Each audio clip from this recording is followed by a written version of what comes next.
Hi everyone, I am also interviewing my friend Cole today to hear a little bit about his feedback and opinion on the egg donation market. So Cole, can you tell everyone a little bit about yourself? My name is Cole Howard, and I'm a human resources major here at Texas A&M University, and I'm from Austin, Texas. Great, thanks Cole. Have you ever heard about the egg donation market, or how familiar are you with that? I've heard about it, and I'm pretty familiar, the basic stuff about it. If you were unable to conceive naturally in the future, would this be something that you would look into? I would definitely look into it. Okay. How much do you think is an average of how much people pay for eggs? Honestly, I feel like from what I've heard, $100,000, the whole process, whether it's eggs, lawyers' fees, just stuff like that. So yeah, $100,000.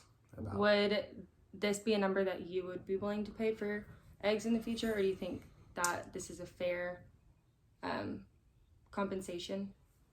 I would pay it if I had the money, just because you're asking someone to give a part of their natural body and go through, months of preparation and, stuff like that. I mean, that's really hard on someone. They should be compensated fairly. Would you be surprised to hear that the guidelines that are in place are actually that you are not supposed to sell eggs for more than $5,000 to $10,000 right now? It's actually really surprising, especially today's world. It's actually really surprising. Well, it is surprising because most of the time these guidelines are ignored and people are going after traits and genetics that they want in their future child, and so they will be paying upwards of $5,000 to $10,000, sometimes even in the six-figure range. So your estimate of $100,000 was pretty spot on. So the last question that I'm going to ask you is, do you think that there should be a price cap on how much people are allowed to sell their eggs for, or do you think that it should continue to be a free market where people are free to set their own prices no matter what? That's tough. I feel like people should be able to set their own prices, just because at the end of the day, it's their own body. But also, there's people who want these eggs. Some people can't conceive on their own.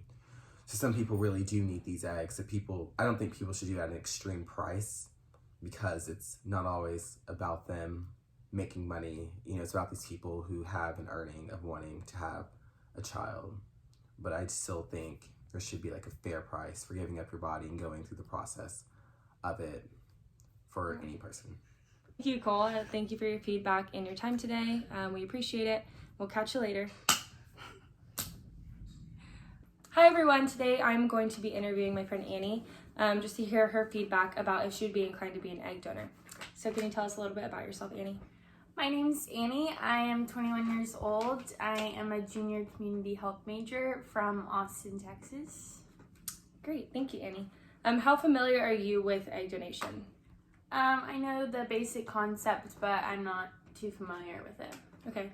Have you ever come across any sort of advertisements, maybe on social media, TV, or the newspaper, that has piqued your interest about becoming an egg donor? Not that I remember. If you were to see this ad, would you be inclined to donate your eggs? I think that the ad would catch my eye and that I would definitely look into it because it is a large amount of money. But I also know that there are risks involved in donating your eggs, so I would definitely look into those. So since Annie doesn't know much about the process, I'm going to tell her a little bit about how that would look. So before your procedure, if you were to become an egg donor, you would have to take medication to stop your normal menstrual cycle. So you would then be required to take a series of fertility drugs to stimulate egg production in your ovaries, which would be taken by injection. And then throughout the process, you would be subjected to going in to the doctor multiple times for frequent blood tests and ultrasounds to monitor your reactions to these meds. So when it came time for the actual procedure, you would receive your final injection, and the doctor would remove your eggs through a transvaginal ovarian aspiration. So what this means is that the doctor would insert an ultrasound probe and extract the egg from each follicle using a needle. And so this procedure lasts about 30 minutes, and you would be given either sedatives, painkillers, or anesthetic. And then with that, there are also some risks involved. A statistic that was shocking to me is that there is actually a 77% global failure rate when it comes to assisted reproductive cycles performed. So if you were to be told all of this, including the risks and everything, do you think you would still be inclined to be an egg donor? Probably not. I also would wonder if it would affect my fertility in the future. And I think that because I'm so young, I don't think I would make that decision. So in our research, we've learned that a lot of agencies will target people in college and younger, in their younger 20s. So do you think at your age that you're qualified to make a decision like this? No, I don't think I am, because I don't think I know the long-term risks and everything that would come. Thank you, Annie, for your time, and I hope that you're able to learn a little bit more about what egg donation looks like and share your thoughts with us. So thanks.